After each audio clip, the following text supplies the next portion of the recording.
Hello everyone. Today we will be talking about what might be the scariest device I have ever made. A Slayer exciter based Tesla coil. It doesn't look like much, but this plastic, or I guess paper tube extends a lot further up. This is a Tesla coil driven by a simple Slayer exciter circuit, which typically isn't that dangerous. I mean, sure, it can light a neon bulb, but it can't really do much else.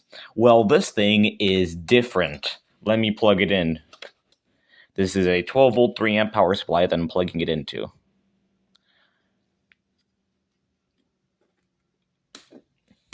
Alright, you don't see much. Here is the output. Actually, you can't see it. Hold on, let me adjust the camera. So this little ball right here that I'm pointing to is the output.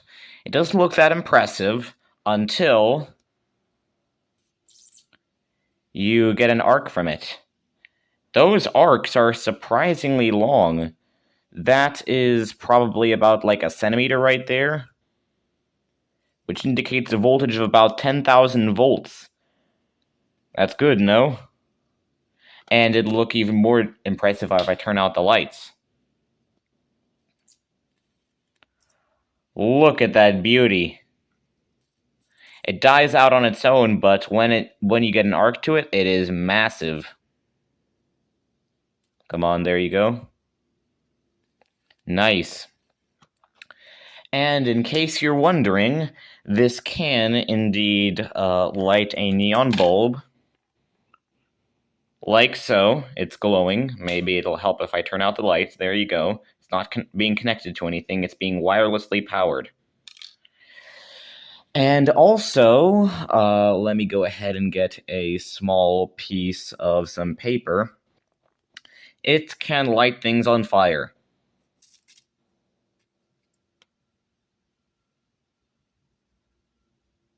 So you can use your Tesla coil as a lighter. And here is a small incandescent light bulb, and if I touch it to it, it turns it into a plasma globe. It makes tiny little streamers to your finger when you touch it against the wire, just like a regular plasma globe would. So as you can see, my terrifying little Slayer exciter circuit over here, it works.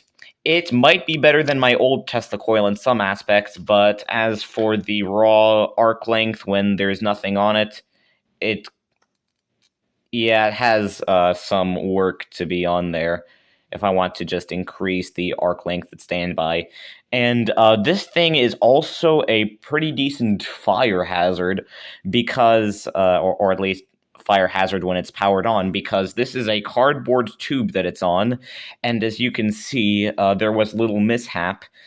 This output here was being held in place by a piece of paper, and over here the paper actually caught fire, and it almost caught on fire to the rest of the cylinder, and in fact, you can see you can draw arcs from other places on the coil too.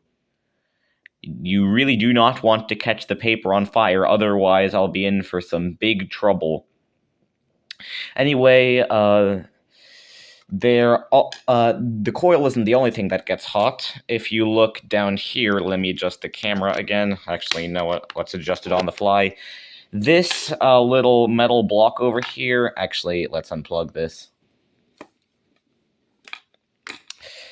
This metal, this is a TIP 41C NPN transistor, which is mounted on this heatsink over here.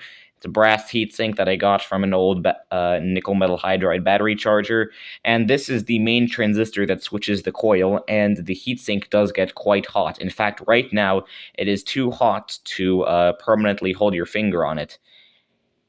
It gets quite hot. I probably should be using a bigger heatsink, but this is the biggest heatsink that I had on hand. Anyway, that's about it for my absolutely terrifying Slayer exciter Tesla coil.